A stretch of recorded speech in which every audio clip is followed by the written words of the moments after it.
Steve Wakoli has been working for 3 years to perfect his skills in Kung Fu, a popular martial art taught at the Kenyatta University Confucius Institute.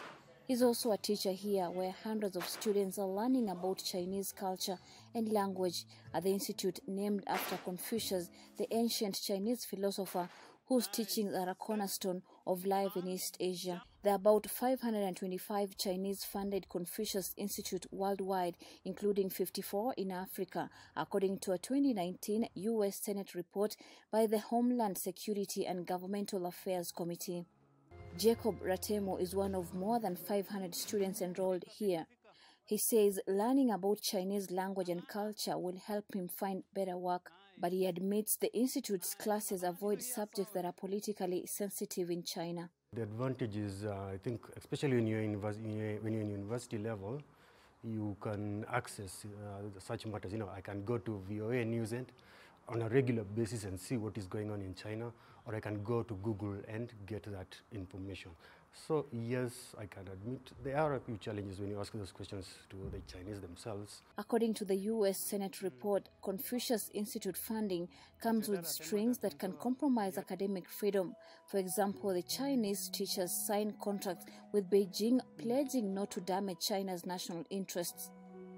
Confucius Institute's management turned down VOA's requests for comment. Teacher Steve Wakoli says the institute's syllabus does not allow much time for politically sensitive topics and debate.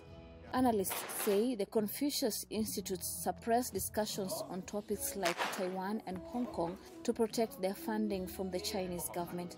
There have been issues around whether or not the institute is being used to propound what would be seen as anti-democracy, anti-human rights.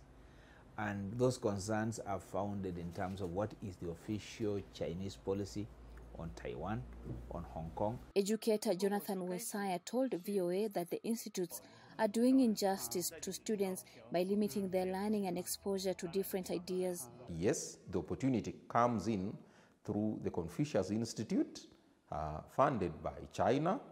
That is okay.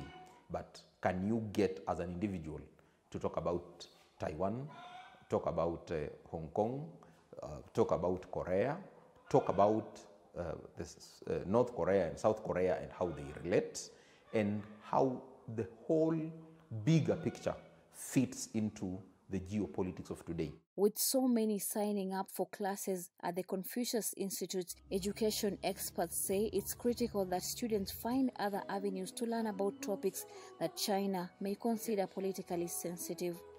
Victoria Amunga for VOA News, Nairobi.